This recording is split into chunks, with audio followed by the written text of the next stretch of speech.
Hello students, welcome back to online sessions of Giri tutorial. In today's session, we are going to discuss about marine insurance. We have already completed with life insurance and types of life insurance policies. Now in today's session, we are going to discuss what is marine insurance and the policies, the types of policy of marine insurance. Marine insurance is a kind of contract which is taken against the losses caused due to dangers of sea. It gives protection against the losses caused due to danger of the sea. It is a form of insurance contract covering loss or damage to vessel or to cargo or passenger during marine transportation. All the principle of marine all the principle of insurance are applicable to marine insurance contract. In simple term, it is a form of insurance contract covering losses or damage to vessel or cargo or passenger during marine transportation. It gives protection against the losses caused due to danger of the sea. All the principles of insurance are applicable to marine insurance contract. Now, what are the principles of insurance? We have already studied. Principle of utmost good faith, principle of indemnity, causa proxima. So all the principles are applicable to marine insurance contract. Now let's have a look at the types of marine insurance policy. First one is voyage policy. It is a policy in which the subject matter is insured for a specific voyage irrespective of time involved in it. In this case, risk begins only when the ship starts on voyage. See, it is a policy in which the subject matter is insured for a specific voyage. यहाँ पे इस policy में जो subject matter है वो insured है for a specific voyage for a single, you can say, journey irrespective of time involved in it. In this case, risk begin only when the ship starts on voyage. मतलब यहाँ पे जब जो ship है उसकी जब journey start होगी तभी जाके वो तभी जाके वो रिस्क क्या होगा, बिगिन होगा. उससे पहले अगर कुछ लॉस होता है तो दिस इज नॉट एप्लीकेबल. तो यहाँ पे जब वॉयज बिगिन होता है तब जाके वो जो रिस्क है वो बिगिन होता है when the ship starts on voyage. तो ये पॉलिसी में सब्जेक्ट मैटर है वो इंश्योर्ड है फॉर अ स्पेसिफिक वॉयज. मतलब वो जो जर्नी स्टार्ट होगी, वो जो वॉयज है, मतलब वो जो एक ट्रिप है उसका, जब तक वो कंप्लीट नहीं होगा irrespective of time involve in it, risk मतलब चाहे वो जितना भी टाइम लगे वो वॉयज कंप्लीट होने के लिए, उतने टाइम के लिए जो गुड्स है वो इंश्योर्ड रहेगा. बहुत सिंपल है. वॉयज पॉलिसी एक पर्टिकुलर स्पेसिफिक वॉयज के लिए होता है irrespective of time involve in it. जब आपका शिप स्टार्ट होता है, स्टार्ट ऑन वॉयज, तो आपका रिस्क बिगिन होता है और जब तक वो डेस्टिनेशन पे पहुंचता नहीं है तब तक वो कवर्ड रहता है. एंड वो डेस्टिनेशन पे पहुंच गया तो पॉलिसी वहीं पे क्या होती है, खत्म हो जाती है. तो ये जो पॉलिसी है ये एक पर्टिकुलर वॉयज के लिए, एक स्पेसिफिक वॉयज के लिए ही होता है. Next is time policy. In this policy, the subject matter is insured for a definite period of time. A time policy cannot be for a period exceeding 1 year, but it may contain continuation clause. The continuation clause means that if the voyage is not completed within the specified time, the risk shall be covered until the voyage is completed. यहाँ पे in this policy जो subject matter है is insured for a definite period of time.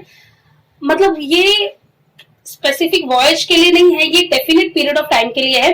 A time policy can not be period exceeding 1 year. मतलब ये time policy जो है वो 1 year से ज्यादा नहीं होता, 1 ईयर मैक्सिमम 1 ईयर के लिए होता है, but it may contain continuation clause. For example, अभी आपका 1 ईयर कंप्लीट होने वाला है. आपका मतलब फॉर एग्जाम्पल आपका जो गुड्स, मतलब आपका जो वेसल है वो आप सामान लेके, आपका गुड्स लेके जर्नी स्टार्ट हुई है December 1st को, एंड आपका policy is going to end on 31st December. तो यहाँ पे कंटिन्यूएशन क्लॉज से क्या होगा कि वो जब तक वो आपका गुड्स पहुंचेगा नहीं तब तक वो पीरियड भी क्या होगा, उसमें कंप्लीट हो जाएगा. तो the risk shall be covered until the voyage is completed. Time policy में जो सब्जेक्ट मैटर है is insured for a definite period of time. यहाँ पे टाइम, डेफिनेट पीरियड टाइम के लिए वो जो सब्जेक्ट मैटर है वो इंश्योर्ड रहता है. A time policy can not be for a period exceeding 1 year, but it may contain continuation clause. वो 1 साल से ज्यादा नहीं होगा, बट उसमें continuation clause होता है, और ये clause का मतलब है अगर आपका voyage स्टार्ट हो गया है पॉलिसी के under and is not completed with in the specified time, और जो वॉयज है वो आपके स्पेसिफाइड टाइम के बीच में कंप्लीट, मतलब आपके स्पेसिफाइड टाइम तक कंप्लीट नहीं हुआ है, तो the risk shall be covered until the voyage is completed. मतलब जब तक आपका गुड्स पहुंच जाता है डेस्टिनेशन पे, पहुंच नहीं जाता तब तक ये पॉलिसी से वो गुड्स जो है वो कवर्ड रहेगा। Next is mix policy. This policy is the combination of voyage and time policy. It is therefore cover the risk of both particular voyage and for a specific period of time. अभी ये जो policy है यहाँ पे, अभी ये जो policy है, it is a combination of voyage and time policy. It therefore cover the risk of both. ये दोनों का जो रिस्क है वो कवर करता है particular voyage and for specified period of time. दोनों का कंबाइन है, combination of voyage and time policy, और दोनों का जो रिस्क है particular voyage and for specified time period, ये सब रिस्क क्या होता है, दोनों का रिस्क जो रहता है, it therefore cover the risk of both particular voyage and for specified period of time. See, next is valued policy. Under this policy, goods are insured for an agreed value between the insurer and insured and the time of taking policy. This facilitates easy settlement of claim in case of such items where it is difficult to assess the real market value. ये policy में at the time of taking the policy the goods are insured for an agreed value, मतलब एक agreed value पे जो है वो goods insured होता है between insurer and insured at the time of taking the policy. See, it is taken for the goods in which it is taken for the goods where after the loss it get difficult to assess the real market value. Loss होने के बाद उसका market value assess करना बहुत difficult होता है, तो उन सारे गुड्स के लिए ये वैलिड पॉलिसी, मतलब जब कॉन्ट्रैक्ट होता है तो उसी वक्त उसका जो वैल्यू है वो डिसाइड हो जाता है between the insurer and insured. इससे जो सेटलमेंट है उसमें बहुत इजी हो जाता है, बिकॉज कुछ गुड्स ऐसे, कुछ आइटम्स ऐसे होते हैं जो लॉस होने के बाद उनकी रियल मार्केट वैल्यू असेस करना गेट्स वेरी डिफिकल्ट, तो उन सारे गुड्स के लिए ये valid policy is useful. Next is blanket policy. This policy is taken for maximum limit of the required amount of protection and full amount of premium is paid in the beginning of the policy. This policy describes the nature of goods insured, specific route, port and places of voyage. It covers multiple risks on one property or it covers many properties under this policy. See here in this policy, the insured has to pay the full amount of premium in the beginning of the policy. At the time of getting into the contract, the insured has to pay the full amount of premium. See, this policy describe the, यहाँ ये policy में आपका goods, nature of goods, insured, specific route, वो कब आप उसे transport करने वाले हो, पोर्ट कहाँ से वो ट्रांसपोर्ट होने वाला है, and places of voyage. It cover multiple risk on one property or it cover many properties under one policy. यहाँ पे multiple risk, एक प्रॉपर्टी पे जितने भी टाइप का रिस्क खा सकता है उन सबसे वो कवर्ड रहता है, और ऐसे भी है कि many properties under one policy, मतलब आप अलग अलग आपका जो गुड्स है वो अलग अलग वेसल से जा रहा है तो आप उसको भी इससे कवर कर सकते हो। Cover multiple risk on one property or it cover many property under the policy. Next is port risk policy. Port risk policy cover all types of risk of a vessel while it is anchored at the port for a particular period of time. This policy is applicable till the departure of the vessel from the port. See, this one is very simple. It covers all type of risk of a vessel while it is anchored at the port for a particular period of time. जब तक आपका goods जो है वो vessel में है, मतलब वो शिप में लोडेड है, पोर्ट पर है, तब तक सारे तरह का रिस्क क्या होता है, कवर होता है। ये policy is applicable till the departure of the vessel from the port. जैसे ही आपका जो शिप है वो डिपार्ट हो गया from the port, the policy will comes to an end. मतलब ये policy In simple terms, this policy is applicable to all type of risk of a vessel while it is at the port. जब तक आपके goods जो है ship में vessel में loaded है एंड पोर्ट पर है, उस टाइम तक ये सारा रिस्क क्या करता है, कवर करता है. And it is only applicable till the departure of the vessel. जैसे ही जो वेसल है वो पोर्ट से निकल गया, डिपार्ट हो गया, तो वैसे ही ये जो पॉलिसी है ये खत्म हो जाएगा. Next is composite policy. This type of policy is purchased for more than one insurer. The liability of each insurer is separate and distinct. This policy is taken when the amount of insurance is very high. So this one is very simple. This type of policy is purchased from more than one insurer. See, the amount which you want to cover, the amount of your goods is very high. And in this case, this type of policy is taken, it is purchased from more than one insurer. एक insurer से ज्यादा आप क्या करते हो, मतलब आपका जो अमाउंट है गुड्स का वो बहुत ज्यादा है, तो instead of taking policy from one insurance company, आपने एक से ज्यादा इंश्योरर से आपने क्या किया है, पॉलिसी परचेस की है. The liability of each insurer is separate and distinct. This policy is taken when the amount of insurance is very high. जो अलग अलग जो इंश्योरर है उनकी लाइबिलिटी डिफरेंट होंगी. इट डिपेंड्स कि आपने कितना अमाउंट से उनके पास आपके गुड्स का आपने कितने अमाउंट से कवर किया है. It is taken when the amount, हाँ ये मैंने अभी भी बताया, ये पॉलिसी हम लेते हैं जब भी आपका जो गुड्स है उसकी वैल्यू जो है वो बहुत ज्यादा हाई होती है. Next is single vessel policy. This policy is suitable for small ship owner having only one ship और having one ship in different fleet. It cover the risk of one vessel of the insured.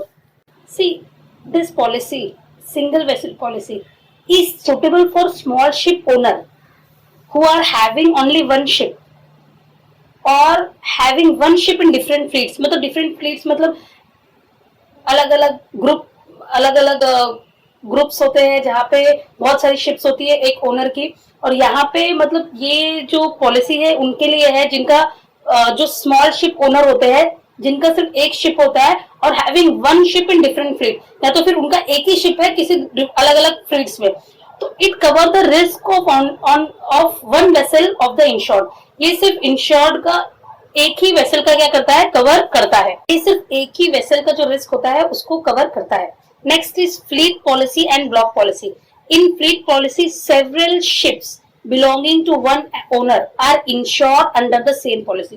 मतलब एक owner है उसके under बहुत सारी ships हैं, तो ये उन सब एक पॉलिसी के अंडर वो सारे शिप्स को क्या करता है, एक पॉलिसी के अंदर वो सबको कवर करता है. In block policy the cargo owner is protected against damage और loss of cargo in all mode of transport through which his cargo is carried, covering all risk of rail, road and transport, etc. Here, several ships belonging to one owner are insured under the same policy. In block policy, the cargo owner is protected against damage or loss of cargo in all mode of transportation through which his cargo is carried. चाहे वो rail route से जाता हो, road से rail, roadway, सी transport, हर तरह के risk से उसका जो कार्गो है, गुड्स है, वो क्या होते हैं, प्रोटेक्टेड होते हैं. तो अगर आपका गुड्स जो है वो अलग अलग शिप से जा रहा है तो you can cover it under one policy, under same policy. In block policy the cargo owner is protected against damage और loss of cargo in all mode of transport. चाहे वो रेल हो, रोडवे हो, सी रूट हो, तो हर तरह के risk से यहाँ पे कवर हो जाता है. So let's have a quick recapitulation. Marine insurance, it gives protection against the losses caused due to danger of the sea. It is a form of insurance contract covering loss or damage to vessels or to cargo or passenger during marine transportation. Now types of policy. First one is voyage policy. A particular voyage is covered under the policy. एक particular voyage इस policy के under cover होता है. The moment आपका goods जो है destination पे पहुंच गया, वॉयज जो है वो स्टार्ट होता है, तो ये पॉलिसी स्टार्ट मतलब ये रिस्क स्टार्ट होता है. एंड द मोमेंट आपका गुड्स पहुंच गया डेस्टिनेशन पे, तो this policy comes to an end. Time policy जो है वो स्पेसिफिक टाइम पीरियड के लिए रहता है, टाइम पीरियड खत्म वो पॉलिसी भी खत्म हो जाती है, बट इसमें कंटिन्यूएशन क्लॉज हो सकता है, होता है कंटिन्यूएशन क्लॉज होता है, जहां पे आपका जो गुड्स है वो डेस्टिनेशन पहुंच जाएगा तभी जाके पॉलिसी खत्म होती है ना। मिक्स पॉलिसी, यहाँ पे ये मिक्स पॉलिसी है, composite policy, voyage policy, time policy दोनों का मिक्सचर है। यहाँ पे हर तरह के दोनों से जो भी रिस्क है वो रिस्क कवर होता है। वैल्यूड पॉलिसी, वैल्यूड पॉलिसी बहुत इंपॉर्टेंट है उन गुड्स के लिए जिनका जो चीजों का डैमेज होने के बाद जिसका प्राइस डिसाइड करना बहुत डिफिकल्ट होता है, तो वहां पे ये मतलब ये जब कॉन्ट्रैक्ट होता है उसी वक्त वो जो गुड्स है उसकी वैल्यू डिसाइड हो जाती है, ताकि आगे जाके वो प्रॉब्लम ना, ताकि वो आगे जाके जब उसकी वैल्यू एसेस करने में डिफिकल्टी ना हो, सेटलमेंट इजीली हो जाए। Next is blanket policy. ये पॉलिसी में maximum limit of the required amount of protection मिलता है and full amount of premium जो है वो आपको स्टार्ट में ही at the beginning you have to pay of the policy. In this policy the nature of goods, insured, specific route, port, places of voyage, ये सब चीजें मेंशन करनी पड़ती है। ये हर तरह का रिस्क जो है वो कवर करता है, मल्टीपल रिस्क कवर करता है on one property. It cover many properties under one policy, बहुत सारे प्रॉपर्टीज को आप एक पॉलिसी के अंदर भी कवर कर सकते हो। नेक्स्ट इज पोर्ट रिस्क, जब तक आपका गुड्स जो है वो पोर्ट पर है तब तक के लिए आपका गुड्स क्या है, इंश्योर्ड है। This policy is applicable till the departure of the vessel from the port, जैसे ही जो वेसल है वो डिपार्ट हो गया पोर्ट से, आपका गुड्स वो वॉइड स्टार्ट हो गया, तो ये पॉलिसी वहीं पे एंड हो जाती है। नेक्स्ट है कंपोजिट पॉलिसी, यहाँ पे आप पॉलिसी एक से ज्यादा इंश्योरर से आप परचेस कर रहे हो। क्यों ऐसा कर रहे हो आप, बिकॉज आपका जो गुड्स है उसका जो अमाउंट है वो बहुत हाई है। Next is single vessel policy, यहाँ पे आपका जो यहाँ पे एक वेसल के जो गुड्स है, एक शिप का जो गुड्स है वो कवर होता है, बिकॉज बहुत सारे ऑल एक्सपोर्टर होते हैं, उनको उनके लिए ये पॉलिसी रहती है, जहाँ पे एक पर्टिकुलर वेसल का जो रिस्क है वो गुड्स का है वो जो कवर होता है। Next is fleet policy and block policy. In fleet policy several ships belonging to one owner are insured under the same policy. एक साथ आपका गुड्स अलग अलग शिप से जा रहा है, वो सारा एक पॉलिसी के अंडर कवर हो जाएगा। और ब्लॉक पॉलिसी में the cargo owner is protected against the damage और loss in all mode of transport through which cargo is carried, मतलब आपका गुड्स रेल वे से ट्रैवल हो रहा है, रोडवे यूज हो रहा है, सी ट्रांसपोर्टेशन हो रहा है, हर तरह से ब्लॉक पॉलिसी में आपका